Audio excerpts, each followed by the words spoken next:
आज की इस वीडियो में बात करेंगे class 9th subject science worksheet number 50।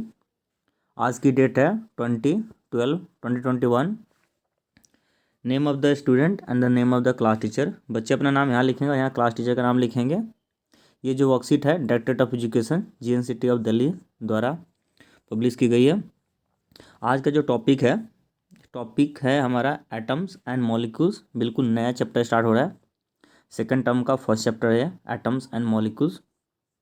इसमें जो सब टॉपिक है वो है केमिकल कम्बिनेशन। अब हम जानेंगे कि एटम क्या होता है, मॉलिक्यूल क्या होता है। चैप्टर्स को स्टार्ट करने से पहले मैं एक थोड़ा सा ब्रीफ इंट्रोडक्शन आपको दे दूं।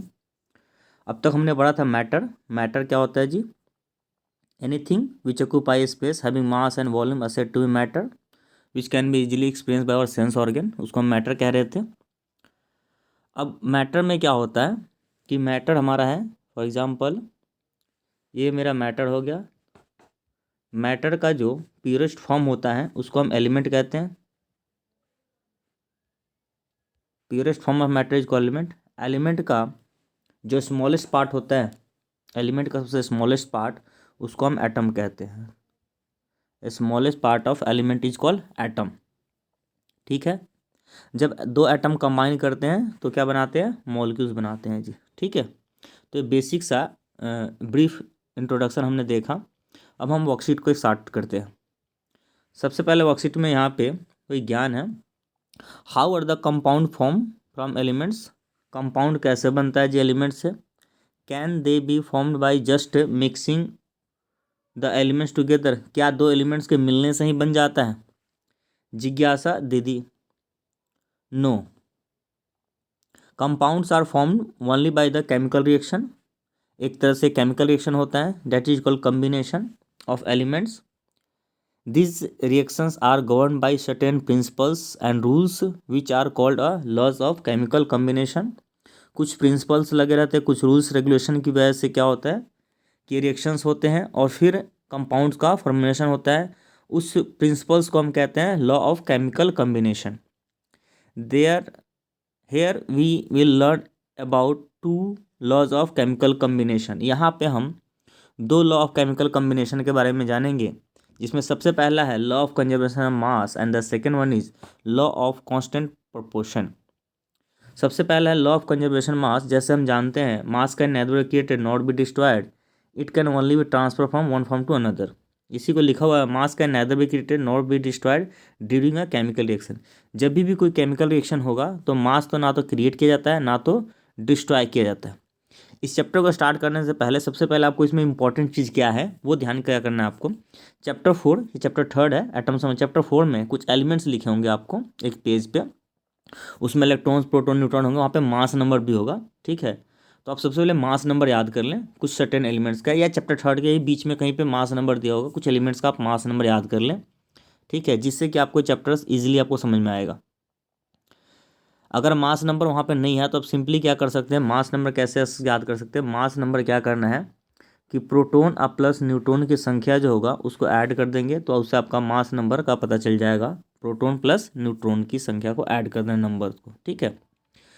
एक ट्रिक छोटी सी है कि रफली जो है उसके एटॉमिक नंबर के डबल, रफली नॉट एग्जैक्ट, ठीक है, उसके आसपास की वैल्यू होती है। इस तरीके से वे गेस कर सकते हैं, लेकिन आपको एग्जैक्ट वैल्यू आपको याद करनी पड़ेगी। ठीक है। चलिए आगे देखते हैं। कहता है कि mass can neither be created nor be destroyed in a chemical reaction. In a chemical reaction the sum of the masses of the reactant is always equal to the sum of the masses of the product. देखिए सबसे पहले इसमें क्या है कि जब भी कोई रिएक्शन होता है, जैसे यहाँ पे ए प्लस बी, ए रिएक्ट, इसको प्लस को हम करते हैं रिएक्ट पढ़ते हैं REACT। क्या पढ़ेंगे, react. A react with B, इसको पढ़ते हैं टू गिव। ठीक है। ए इसको क्या पढ़ेंगे, react. B to give. C and, इस वाले को क्या पढ़ेंगे, एंड पढ़ेंगे, सी एंड डी। ठीक है। तो ये बेसिक सा है केमिकल रिएक्शन को लिखने का तरीका। ठीक है, इस तरीके से लिखा जाता है। और जो फॉर्म में लिखा है उसको कहते हैं केमिकल इक्वेशन। इसे कहते हैं chemical equation. Chemical equation equation को शॉर्ट फॉर्म में EQ के पावर n लिखते हैं। ये है केमिकल इक्वेशन। ठीक है। अब इसमें दिखाया क्या गया है कि ये जो है एरो की इधर की तरफ को हम LHS कहते हैं और एरो की साइड को हम कहते हैं RHS। Left hand side, right hand side. आप लेफ्ट हैंड साइड में देखेंगे ए प्लस बी जो है 10+4, इन दोनों को सम करेंगे तो कितना होगा 14 ग्राम टोटल। आप राइट हैंड साइड में भी ऐड करते हैं तो 11.5 + 2.5, 11, 12, 13, 14, यहाँ भी हो जाएगा 14 ग्राम। तो आप क्या देख रहे हो कि लेफ्ट हैंड साइड का जो मास है उतना ही राइट हैंड साइड का मास बराबर है ऐड करने के बाद। तो जब भी कोई केमिकल रिएक्शन होता है तो लेफ्ट हैंड साइड का मास जो होता है राइट हैंड साइड के बराबर होता है। इसको एक एग्जाम्पल से भी समझ सकते हैं हम, जैसे फॉर एग्जाम्पल C+O2 गिव्स होता है CO2। चलिए यहाँ पे मास देखते हैं। कार्बन का मास मुझे पता है 12 होता है, और एक ऑक्सीजन एटम का मास होता है, आप याद कर लेंगे, कार्बन का मास होता है 12, ऑक्सीजन का मास होता है, एक ऑक्सीजन एटम का मास होता है आपका 16। तो एक का 16 है तो दो एटम से कितना हो जाएगा जी, 2 × 16 यानी कि 32। ठीक है, गिब्स। इधर हम देखते हैं कार्बन का मास होता है 12, अब प्लस कितना हो जाएगा यहाँ पे 16 × 2 यानी कि हो जाएगा 32। इसको ऐड करते हो तो इधर भी 44 आ जाता है। ठीक है, और इधर भी आपका 44 आ जाता है। तो दोनों का मास जो है आप देख लो, एक रिएक्शन में भी मास जो है लेफ्ट हैंड साइड का राइट हैंड साइड के बराबर है, यानी कि लॉ ऑफ कंजर्वेशन ऑफ मास को ये फॉलो करता है। जितने भी केमिकल रिएक्शन होंगे, जब भी कोई कंपाउंड का फॉर्मेशन होगा, ठीक है, उन सब में law of chemical combination follow होता है, that is called law of conservation of mass या लॉ ऑफ कांस्टेंट प्रोपोर्शन। ठीक है, वो सब फॉलो होगा, एक एग्जाम्पल के थ्रू भी हम समझे। इसके अलावा भी आप चाहो तो खुद से प्रैक्टिस कर सकते हो और देख सकते हो क्या वाटर जो है जल, उसका law of conservation of mass follow होता है कि नहीं। मैं इसका रिएक्शन लिख देता हूँ, H2 + O2, क्या लिखना है जी, H2 + O2 gives H2O। Reaction को बैलेंस कर लेंगे जी, यहाँ 2 लगा देंगे और आप यहाँ पे 2 लगा देंगे, तो इस तरह रिएक्शन बैलेंस हो जाएगा। और इसका मास आपको निकालना है कि लेफ्ट हैंड का मास जो है राइट हैंड साइड के बराबर है कि नहीं। कमेंट सेक्शन में लिखना है कि क्या लॉ ऑफ कंजर्वेशन ऑफ मास को फॉलो कर रहा है कि नहीं। ठीक है, ये मैंने जो एलिमेंट यहाँ पे 2 और ये इसलिए प्लेस किया है क्योंकि लॉ ऑफ कंजर्वेशन ऑफ मास को फॉलो करने ये बैलेंस किया, इससे पहले रिएक्शन बैलेंस नहीं था। ठीक है, इसके बारे में डिटेल्स आप क्लास 10 में पढ़ेंगे, बैलेंस क्यों करते हैं, किस लिए बैलेंस की जरूरत पड़ती है। ठीक है, मतलब सिंपल सा लॉजिक क्या है, लेफ्ट हैंड साइड के जो भी एलिमेंट्स हैं वो राइट हैंड साइड में बराबर होने चाहिए, जितने भी एलिमेंट्स आपके रिएक्शन में भाग लिए हैं। ठीक है, आगे वर्कशीट को पढ़ते हैं। आगे की वर्कशीट कह रही है क्या कि the elements which forms a compounds will always react in a same proportion of their masses irrespective of its origin और मेथड ऑफ फॉर्मेशन। किसी तरीके से बनाया हुआ हो, ठीक है, लेकिन जब भी कोई कंपाउंड का फॉर्मेशन होगा तो उनका मास का प्रोपोर्शन क्या होगा, हमेशा सेम होगा। A compound is always formed from the same elements everywhere. जो भी कंपाउंड बनता है तो उनका जो एलिमेंट होता है सेम होता है कहीं पर भी। जैसे अगर मैं जल की बात करता हूँ H2O का, तो हाइड्रोजन ऑक्सीजन के मिलने से ही जल बनता है, H2O वाटर मेरा बनता है। ठीक है, तो आप कहीं का भी देख ले, कहीं एवरीवेयर कहीं से भी आप इस कंपाउंड को देखेंगे तो हमेशा जो जल इश्यू कहेंगे, वाटर इश्यू कहेंगे, H2O। ठीक है, अगर इसके कंपोजिशन में बदल चेंजेस हो जाएगा, मान लो कि अगर H2 और O2 इस तरह से लिखा हुआ है तो ये जल नहीं कहलाएगा, मतलब वाटर नहीं है, हाइड्रोजन पेरोक्साइड है, ये हमारा H2O है, वाटर है। ठीक है, तो कंपोजिशन बदलते ही वो कंपाउंड आपका डिफरेंट हो जाएगा। जैसे for example CO2 carbon dioxide है, CO का है कार्बन मोनोऑक्साइड है। ठीक है, ऐसे ही बहुत सारे हमारे पास एग्जाम्पल्स हैं।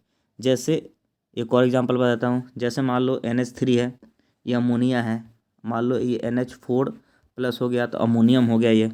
ठीक है, तो इस तरीके से कंपोजिशन बदलते ही आपका क्या हो जाएगा, कंपाउंड डिफरेंट हो जाएगा। ठीक है, चलिए इसी चीज़ को यहाँ पे समझाया गया। आपका लॉ ऑफ कांस्टेंट प्रोपोर्शन कहता है कि in a chemical substance compound the elements are always present in a definite proportion by mass. कभी भी एलिमेंट क्या होता है, हमेशा एक डेफिनिट प्रोपोर्शन बाय मास के थ्रू प्रेजेंट होता है जी। चलिए इसको समझने के लिए एग्जांपल्स को देखते हैं। एग्जांपल्स क्या कहता है आपका, for the formation of water H2O, hydrogen H and oxygen O always react in a constant proportion by mass in the ratio 1:8। चलिए इसको चेक करते हैं कैसे। सपोज डेट कि मैं इनका रेशियो निकालना चाहता हूँ, ये रहा मैं H2O, इसमें रेशियो निकालना चाहता हूँ। हाइड्रोजन कितना है 2, तो एक हाइड्रोजन का मास होता है 1, और हमारा ऑक्सीजन, मैंने ऑक्सीजन के मास नीचे लिख रहा हूँ, हाइड्रोजन के मास को ऊपर लिख रहा हूँ। ठीक है, और इनका रेशियो निकालने की कोशिश कर रहा हूँ मैं, किसका, H रेशियो O, ठीक है, इनका रेशियो निकालने की कोशिश कर रहा हूँ।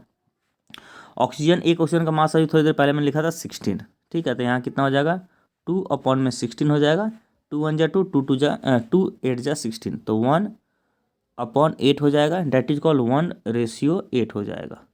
तो ये इसका रेशियो आ गया, ठीक है, वाटर का, जल का। इस तरीके से आप किसी भी कंपाउंड का रेशियो आप निकाल सकते हैं इस तरीके से, ठीक है। उसके लिए सबसे मोस्ट इंपॉर्टेंट क्या है, मास नंबर आपको पता होना चाहिए। मास नंबर निकालने का तरीका सिंपल बताया, प्रोटॉन प्लस न्यूट्रॉन की संख्या को आपको ऐड कर लेना है, ठीक है। जो अगले चैप्टर में 20 एलिमेंट्स आप याद कर लीजिए सबसे पहले, 1 से 20 तक के एलिमेंट्स आप याद कर लीजिए, चैप्टर 4 में दिया होगा। चलिए आगे पढ़ते हैं वर्कशीट में। For the formation of water H2O, hydrogen H and oxygen O react in the constant proportion of their masses in the ratio of 1:8। अभी हमने चेक किया था 1:8 आया था, लाइक। अब इसका मतलब क्या होता है कि 1 ग्राम जो है मेरा हाइड्रोजन रिएक्ट करता है, always react with 8 gram of oxygen to form 9 gram of water. अगर 9 ग्राम अगर पानी हम लेते हैं तो 9 ग्राम पानी में क्या होगा, 1 ग्राम मेरा हाइड्रोजन होगा और 8 ग्राम क्या होगा, ऑक्सीजन होगा। अगर मैं इसको अमाउंट को डबल कर देता हूँ, मान लो कि अगर हाइड्रोजन को मैं 2 ग्राम कर देता हूँ और ऑक्सीजन को मैं 16 कर देता हूँ, इसका डबल 2 से मल्टीप्लाई कर दिया, तो मेरा क्या 16 और 2 18, ठीक है। तो 2 ग्राम अगर मैंने हाइड्रोजन कर दिया, 16 ग्राम मैंने ऑक्सीजन को कर दिया, तो अमाउंट ऑफ वाटर कितना अवेलेबल होगा, 18 ग्राम। यानी 18 ग्राम जब भी पानी लोगे तो 2 ग्राम क्या होगा मेरा, 2 ग्राम होगा हाइड्रोजन और 16 ग्राम क्या होगा मेरा, ऑक्सीजन, ठीक है। Similarly the ratio of carbon and oxygen in carbon dioxide का रेशियो ये होता है, और ऐसे ही अमोनिया का रेशियो ये है। चलो चेक करते हैं क्या ये बात सही है कि गलत है। जैसे इसमें बोल दिया कि किस में, सिमिलरली हम देख रहे हैं कार्बन डाइऑक्साइड, ये मेरा कार्बन डाइऑक्साइड CO2, ठीक है। कार्बन और ऑक्सीजन की मैं मास निकालने की कोशिश करता हूँ, रेशियो। कार्बन का मास होता है 12, ठीक है। ऑक्सीजन, एक ऑक्सीजन का मास होता है 16, तो O2 है ना, तो 2 × 16, 2 1 जा 2, 2 6 जा। अभी कटता है क्या, हाँ कटेगा।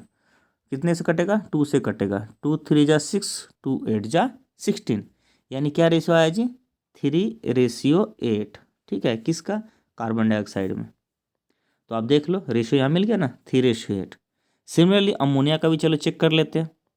अमोनिया मेरे पास ये रहा NH3, ठीक है।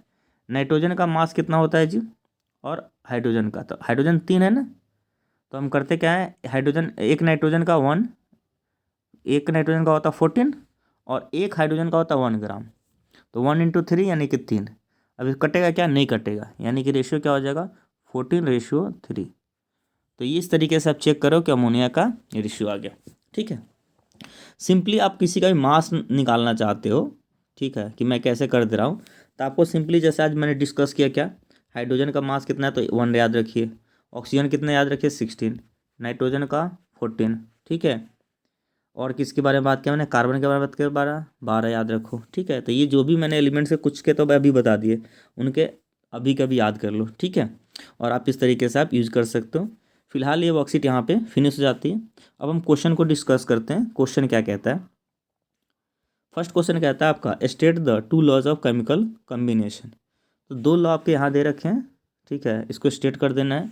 एक लॉ ऑफ कंजर्वेशन ऑफ मास और दूसरा लॉ ऑफ कांस्टेंट प्रोपोर्शन। तो ये आपका आंसर 1 हो जाएगा, इसको आप लिख देंगे अपने कॉपी में। चलिए दूसरा प्रश्न पे आते हैं, दूसरे क्वेश्चन पे।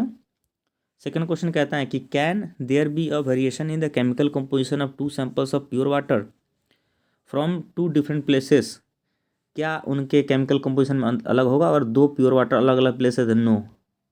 पहले का आंसर तो नो हो जाएगा। अब इसको एक्सप्लेन करना है, तो एक्सप्लेनेशन यहाँ पे दे रखा है आपका। यहाँ देखिए, आप यहाँ से देखते हैं, the elements which forms a compound will always react in the same proportion bye there masses irrespective of its origin और स्टेट ऑफ फॉर्मेशन, ठीक है। ये आप लिख देंगे और साथ में आप यहाँ से लिख देंगे कि ये बात क्या, कि फॉर एग्जांपल, या तो वाटर का एग्जांपल लेके समझा सकते हो कि अगर 9 ग्राम यहाँ से लेके, ठीक है, जैसे लिख सकते हो क्या, कि in water in the formation of H2O 1 gram of hydrogen will always react with 8 gram of oxygen to form 9 gram of water. ठीक है, तो इस तरीके से आप एक्सप्लेन कर सकते हो, या आप ये पूरी लाइन यहाँ से लिख के यहाँ तक कंप्लीट करके, और इस तरह से आपका एक्सप्लेनेशन हो जाएगा आंसर 2। ठीक है, खुद से भी एक्सप्लेन कर सकते हो, बहुत बड़ी आंसर नहीं है, बस अपने वर्ड्स में लैंग्वेज में लिखना है। तो ये कंप्लीट हो जाएगा आंसर 2 आपका, एक्सप्लेन बोला है ना इसलिए। क्वेश्चन नंबर 3 पे आ जाते हैं। कह रहा है कि 3 gram of carbon burn in 8 gram of oxygen to produce carbon dioxide, यानी C+O2 गिव्स होता है CO2। चलिए देखते हैं क्या कह रहा है। 3 ग्राम ये है, और ये कितना है मेरा 8 ग्राम, तो 8 3 दोनों मिला के 11 ग्राम बन गया ये मेरा। ठीक है, ये तो 11 ग्राम हो गया, यानी कि लॉ ऑफ कंजर्वेशन ऑफ मास को फॉलो करता है। आगे चलते कहते हैं how much carbon dioxide produce when 12 gram carbon C+O2 gives होता है CO2। तो अब क्या कह रहा है कि कार्बन मेरा 12 ग्राम है और ऑक्सीजन मेरा कितना है 32 ग्राम। इन दोनों को ऐड कर लो, आपका आंसर आ जाएगा। कितना हो रहा है जी, 2 2 4 3 1 4, यानी कि 44 ग्राम। तो इस तरीके से आपका आंसर हो जाएगा 44 gram carbon dioxide will produce. ठीक है, कितना बनेगा जी 44 ग्राम, 44 ग्राम। आप उस तरीके से लिख के कंप्लीट कर लेंगे। Which law of chemical combination will govern your answer, तो आप लिखेंगे लॉ ऑफ कंजर्वेशन ऑफ मास। ठीक है, क्या लिखेंगे, लॉ ऑफ कंजर्वेशन ऑफ मास लिखेंगे आप, law of conservation ACRVATION conservation of मास। ठीक है, या आप यहाँ से भी लिख सकते हैं लॉ ऑफ कंजर्वेशन ऑफ मास को गवर्न कर रहा है। ठीक है, उतना लिखने के बाद आप यहाँ से लिख सकते हैं आंसर 3। ठीक है, लॉ ऑफ कंजर्वेशन ऑफ मास। चलिए, तो आपको बता दिया इसका 44 इसका आंसर होगा। लास्ट क्वेश्चन कहता है आपका which elements are involve in the formation of ammonia and carbon dioxide. तो अमोनिया का फॉर्मूला क्या होता है NH3। तो इसमें NH3 में नाइट्रोजन है और क्या है, हाइड्रोजन है। तो आप लिख देंगे एलिमेंट्स का नाम क्या लिखेंगे, नाइट्रोजन NITROGEN नाइट्रोजन, और हाइड्रोजन ROGEN। ठीक है, हाइड्रोजन इस तरीके से लिख लेंगे। दूसरा कार्बन डाइऑक्साइड, तो फॉर्मूला जानते हो CO2। कौन सा एलिमेंट है, कार्बन है, कार्बन है, और ये क्या है ऑक्सीजन है OXYGEN। ठीक है, तो एलिमेंट्स पूछा गया ना, वो आप लिख देंगे कौन कौन से एलिमेंट्स इन्वॉल्व हुए इन the formation of ammonia and carbon dioxide. ठीक है, चलिए, तो ये आपको वर्कशीट हो जाती है फिनिश। आपके लिए एक कमेंट सेक्शन में लिख देंगे कि sulphuric acid SULPHURIC sulphuric acid जो है मेरा, सल्फ्यूरिक एसिड में का फार्मूला लिखेंगे, और साथ में उसमें कौन कौन से एलिमेंट्स इन्वॉल्व होते हैं। ठीक है, सारे बच्चे कमेंट सेक्शन में लिखेंगे। ये आपका हॉट क्वेश्चन है आज का। ठीक है, अगर आपको वीडियो समझ में आया, ठीक है, वीडियो अच्छे से देखें, 1 बार 2 बार देखें। ठीक है, आई होप आपको वीडियो समझ में आएगा। प्लीज़ चैनल को सब्सक्राइब करें, वीडियो को लाइक करें और शेयर करना ना भूलें। साथ में इस चैनल को सब्सक्राइब करना ना भूलें। ठीक है, आपकी 9th क्लास की साइंस की वर्कशीट स्टार्ट हो गई है, चैप्टर बाई चैप्टर। तो प्लीज़ वीडियो को पूरा देखें, शेयर ज़रूर करें। वीडियो को देखने के लिए बहुत बहुत धन्यवाद।